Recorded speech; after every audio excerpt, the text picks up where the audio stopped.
Bonsoir, voici l'analyse technique du 22 février en clôture.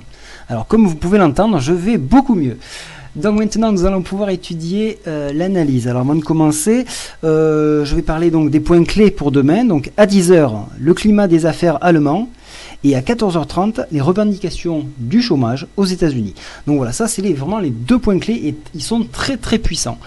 Alors aujourd'hui, on a eu des mauvaises ventes de maisons aux US. Voilà pourquoi ça s'est accentué à la baisse en fin de séance. Donc voilà, tout s'explique. Alors, on a fait beaucoup de scalps aujourd'hui, on en a fait 5. Alors pour ceux qui ne sont pas inscrits à la newsletter CAC, vous pouvez le faire en m'écrivant directement sur leconseilboursier@gmail.com. Tout attaché, le conseil boursier. Voilà, donc ça c'est fait.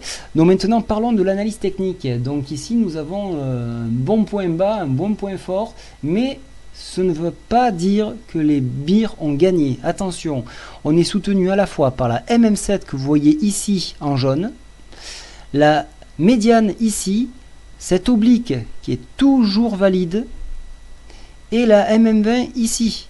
Donc on ne peut pas crier victoire pour ceux qui jouent la baisse, attention, hein. Même si les indicateurs se retournent, je vous le montrerai après.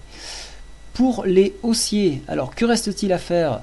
Donc on pourrait, dans le pire des cas, attendre MM7, donc sur 3400, dans le prolongement 3439 environ, 34 pardon, et rebondir.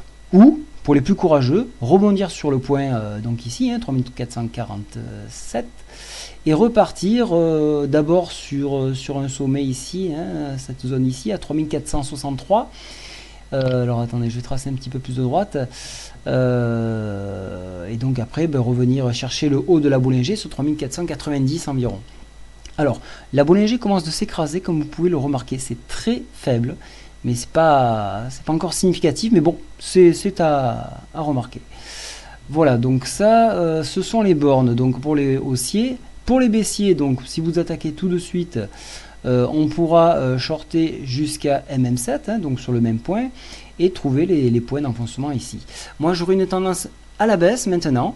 Ça commence de se confirmer, c'est pas encore concret, mais ça commence de se confirmer. Mais attention, le 29, n'oubliez pas que la BCE doit injecter de l'argent et donc ça va faire remonter les cours. Donc jouez la baisse certes, mais restez vigilant en vous protégeant par des stops.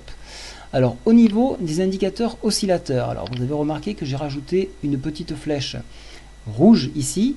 On vient donc d'échouer au croisement de l'AMM, donc on repasse sous sa moyenne.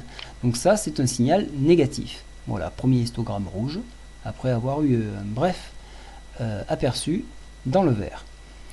Au niveau du stochastique, ici on est toujours en surachat, mais on n'a pas recroisé, donc c'est encore fragile.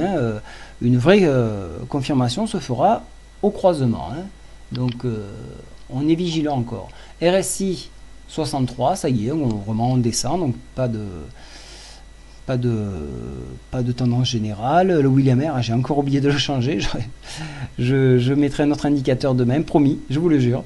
Et le rock'n'roll, lui, donne toujours un côté positif, alors que lui, le zigzag, le trait turquoise, donne toujours une tendance négative. Voilà, donc alors pour demain, donc pour moi, ça sera négatif, avec un point bas sur le haut là, du gap qu'on n'a pas fermé à 3424. Voilà, ça me semblerait assez logique. Une fois qu'on aura enfoncé cette tendance à 3441, on devrait aller le chercher. Voilà, je vous ai tout dit pardon, pas tout à fait guéri. Pour ce soir, je vous souhaite une très bonne soirée et je vous donnerai des éléments complémentaires sur la newsletter au général. Voilà, je vous souhaite une bonne journée. Au revoir.